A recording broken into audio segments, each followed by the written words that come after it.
25 करोड़ साल पहले धरती एक ऐसी जलती हुई आग थी जिसमें जीवन ने अपनी पहली सांसें ली। आसमान से आग बरस रही थी, धरती फटी हुई थी, समुद्र उबल रहे थे और फिर शांति के एक पल में जीवन ने अपना नया अध्याय शुरू किया। इस अध्याय का नाम था जुरासिक।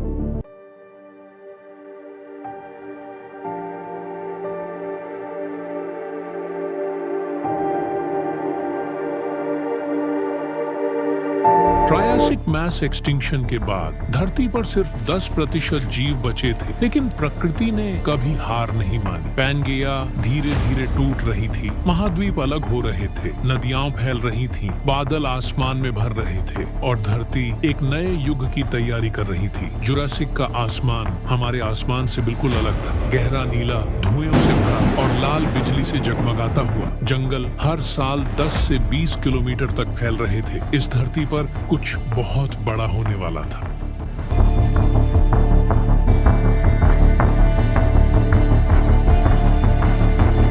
सबसे पहले उभरे छोटे लेकिन चालाक जीव कोएलोफाइसिस, तेज, पतले और जन्मजात शिकारी। उनके पैरों की छाप जुरासिक की पहली दहाड़ थी। फिर आए डिलोफोसॉरस, 2 क्रेस्ट वाले खतरनाक शिकारी। उनकी गरज नए जंगल की पहली गूंज थी। इनके सामने जीवन छोटा था, लेकिन जीवन कभी रुकता नहीं। स्कूटेलोसॉरस जैसे छोटे हर्बीवोर्स अपने नन्हे कवच में छुपे धरती के पहले डिफेंस सिस्टम थे। यही वो समय था जब जंगल का पहला नियम लिखा गया, जीवन उन्हीं का है जो लड़ते हैं।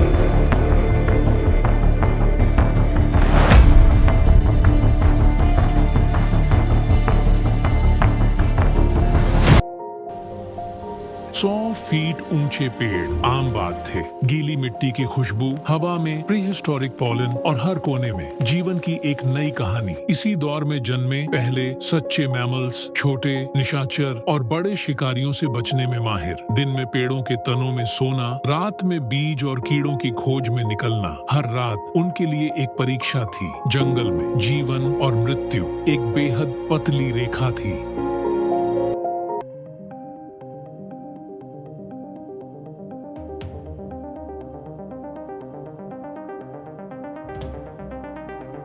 जुरासिक का अगला कदम था उड़ान। पहले फेदर्ड रेप्टाइल्स, जो आज के पक्षियों के पूर्वज थे। फेदर्स पहले सिर्फ गर्म रखने के लिए थे, लेकिन प्रकृति ने उन्हें उड़ान का वरदान दे दिया। छोटे, हल्के और सपनों की तरह तेज। जंगल में उनके पहले पंखों की फड़फड़ाहट आने वाले युग की घोषणा थी।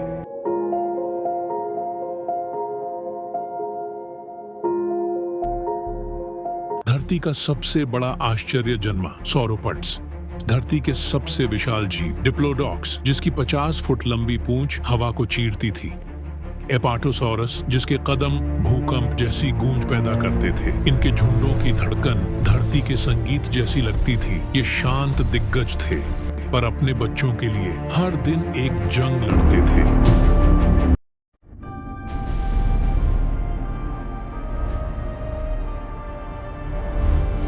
पर जहाँ शिकार है वहाँ शिकारी भी है। जंगल का शेर ओलोजोरस, उसका हर कदम जंगल में खौफ की लहर दौड़ा देता था। हर्बीवोर्स धरती खाते थे और धरती जंगल को निगलती थी। शिकारी और शिकार एक दूसरे के बिना अधूरे थे।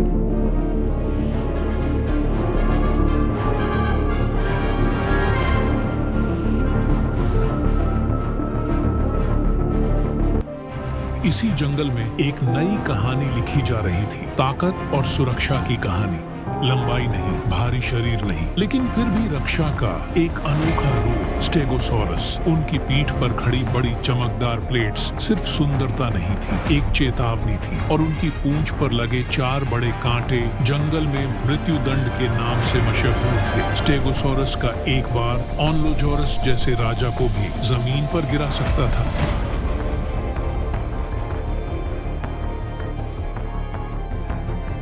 स्टेगोसॉरस के बाद और भी रक्षक आए। सभी मिलकर जंगल में एक संतुलन बनाए रखते थे, यहाँ तक कि शिकारियों को भी उनकी इज्जत करनी पड़ती थी। जंगल में जगह कम पड़ने लगी और जहाँ जगह कम होती है वहाँ युद्ध अनिवार्य हो जाता।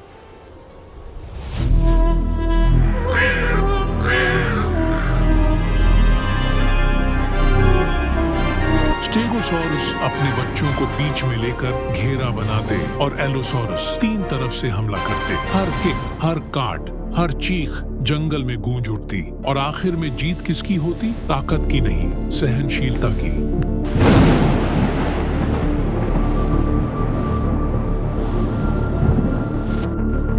पर युद्ध चल रहा था, पर समुद्र उससे भी ज्यादा खतरनाक थे। प्लीसियोसॉर गहरे पानी का राजकुमार और उन सब के ऊपर लायोप्लोरोडोन समुद्र का असली राजा, जिसका शरीर कभी पूरी तरह धूप में नहीं दिखता था। वह हमेशा अंधेरे में, हमेशा शिकार पर रहता। उसका हर हमला बिजली की तरह तेज। शिकार को पता ही नहीं चलता कि मौत कब उसे छूकर गुजर गई।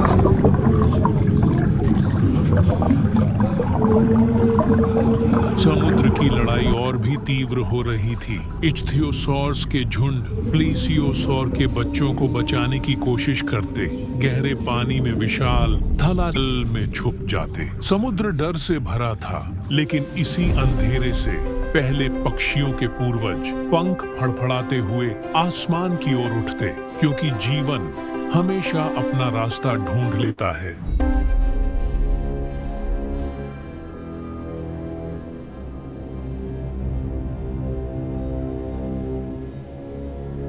जुरासिक का आसमान धरती का सबसे शांत स्थान था, जहां पेड़ों के ऊपर हवा में एक नया युग लिखा जा रहा था। फेदर्स जो कभी गर्म रखने के लिए थे, अब उड़ान का द्वार बन चुके थे। पहले छोटे पंख, फिर लंबे ग्लाइड्स, और फिर पूरा आसमान उनका हो गया। आर्कियोप्टेरिक्स, न पूरी तरह पक्षी, न पूरी तरह रेप्टाइल, लेकिन दोनों का मेल। हर फ्लैप एक नई दुनिया की गूंज था। धरती पर युद्ध था, पर आसमान में आजादी।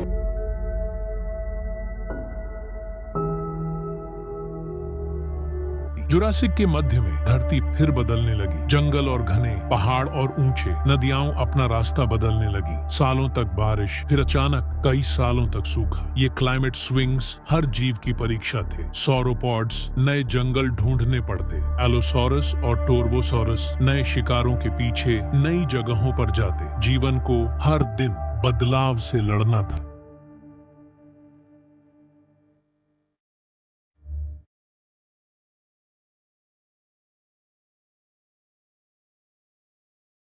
जुरासिक के अंतिम युग में कुछ प्रजातियां और विशाल हो गई। डिप्लोडोकस अब जमीन से पूंछ तक 90 फीट का सफर। कमारासोरस हर झुंड का मार्गदर्शक। इन दिग्गजों का अस्तित्व ही धरती के प्रकृति चक्र का सबसे बड़ा हिस्सा था। ये पेड़ खाते, जंगल साफ करते, ये चलते, नया रास्ता बनता, ये मरते, धरती नई मिट्टी से भर जाती। ये जायंट्स धरती की धड़कन थे। सेराटोसॉरस अब अंधेरे के शिकारी बन चुके थे। रात का राज्य उनकी आंखों की ताकत पर टिका था। उनका एक ही उद्देश्य, रात हमारी।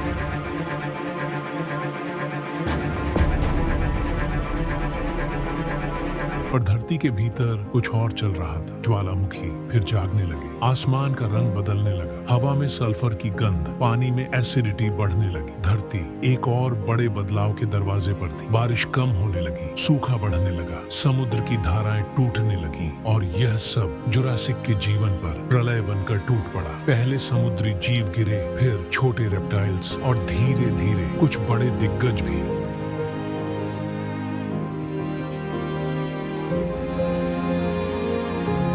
धरती का महाचक्र अब जुरासिक को अंत की ओर धकेल रहा था। जंगल जल रहे थे, ज्वालामुखी दिन रात आग उगल रहे थे, आसमान धुएं से भर चुका था, और धरती थक चुकी थी। लेकिन यह अंत नहीं था, यह एक संक्रमण था। एक युग से दूसरे युग का सफर। जुरासिक विदा हो रहा था और उसकी जगह आ रहा था क्रिटेशियस। एक नया युग, एक नई कहानी, एक नई दुनिया। जुरासिक खत्म हुआ, पर उसकी कहानी धरती के हर पत्थर में कैद है। हर फॉसिल एक जीव का सपना है। हर पहाड़ उनकी चाल की गूंज है, और हर पेड़ उस हवा का साक्षी है जो उनके साथ गुजरी। जुरासिक सिर्फ एक युग नहीं था, एक कविता था, एक राग था, एक कहानी जिसमें धरती सबसे बड़ा रंगमंच थी और डायनासोर्स सबसे महान कलाकार। युग बदल गया, पर जुरासिक कभी नहीं मरेगा, क्योंकि जब तक धरती है, जुरासिक की कहानी जिंदा रहेगी।